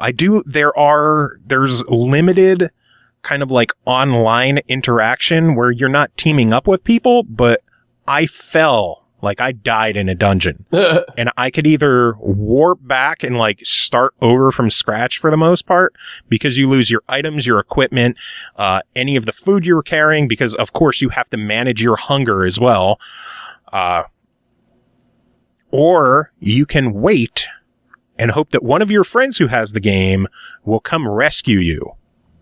Oh. And you can continue on from where you died. That's interesting. So after I died, I kind of took a break, and I meant to check it earlier today to see if I got revived. If not, just gonna suck it up and go back. The game is fun, but it is going to be a slog of a grind. If you're like, history with roguelikes is like the Pokemon Ranger games, this might be a bit too hardcore for you, but if you know what you're getting into and you're prepared to accept the hardcore grind of a traditional old school roguelike, you'll dig this game. So I'm giving it a try. Cool.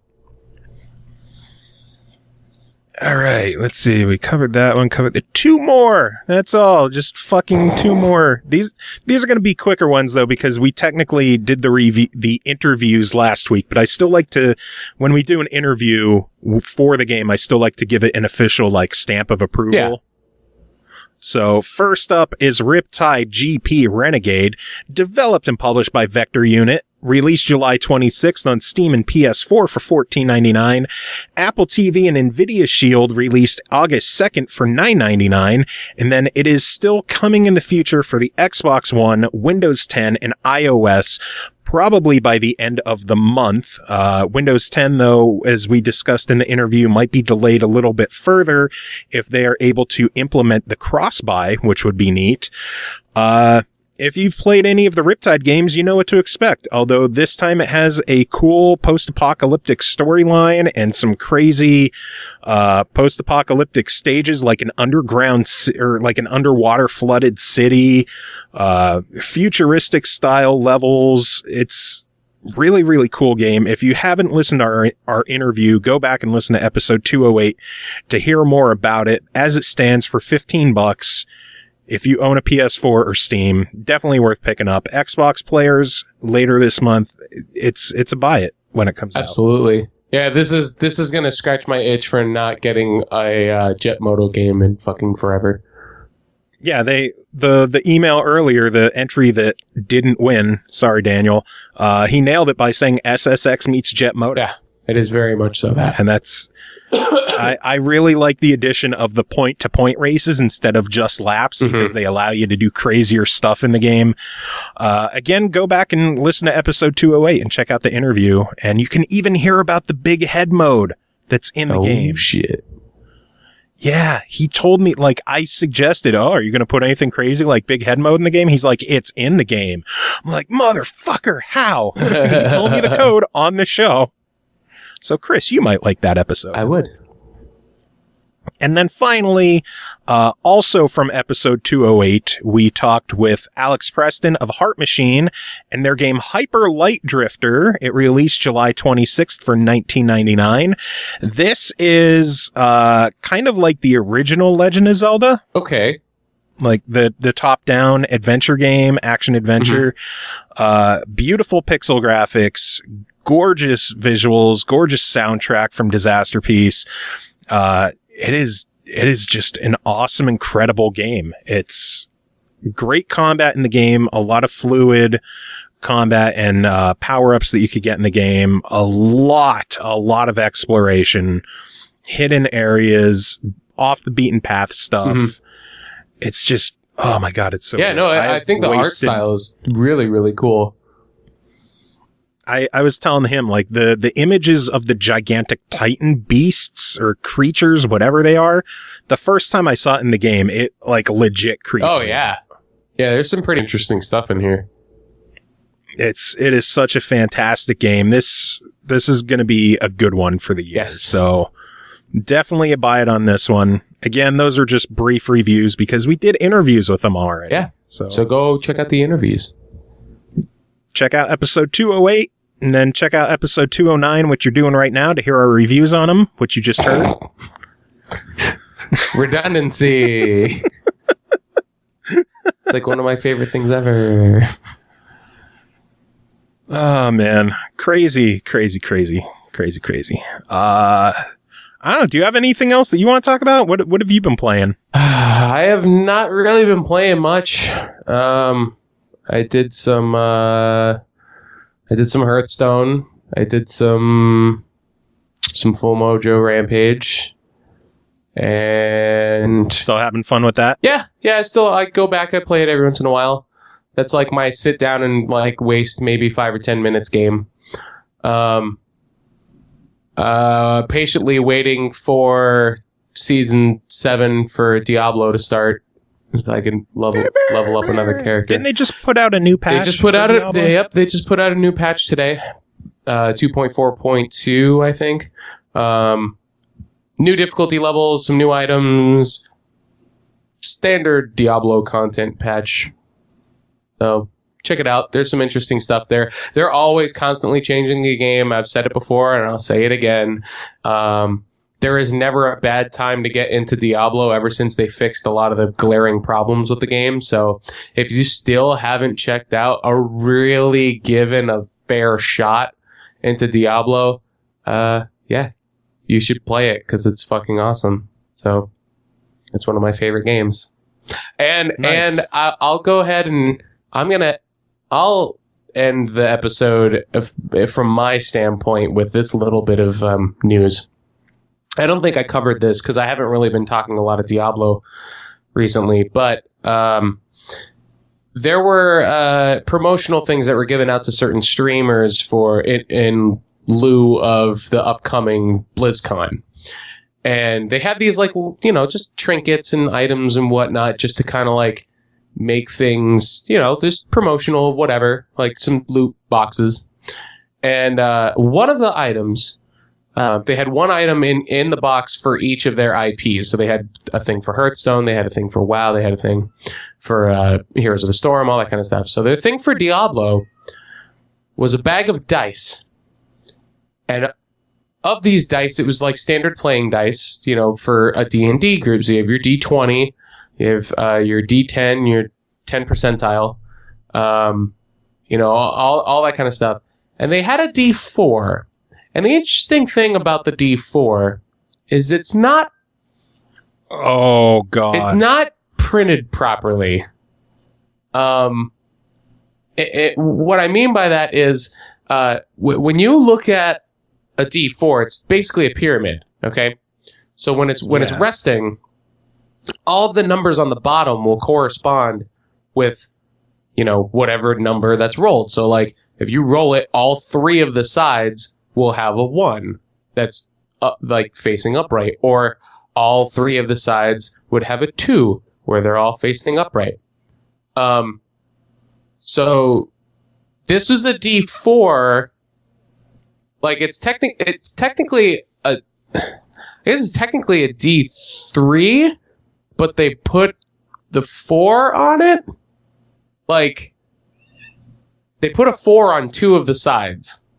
So I don't think they would go through all of the trouble of making a couple thousand of these and have a printing error on just one of the dice.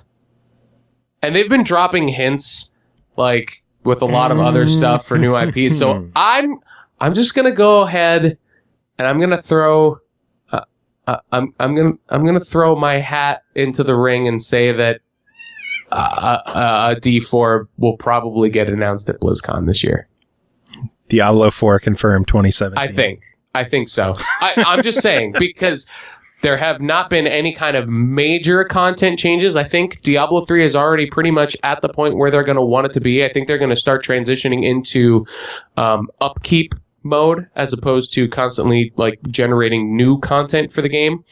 And there's been a lot of other sources that point towards the direction of another IP. So yeah, if you want to do some more research, go ahead and like Riker's got a good video on explaining why he thinks that there's going to be another one. I feel the same exact way. So just do a couple Google searches. I'm sure you could find D4 conspiracy theories.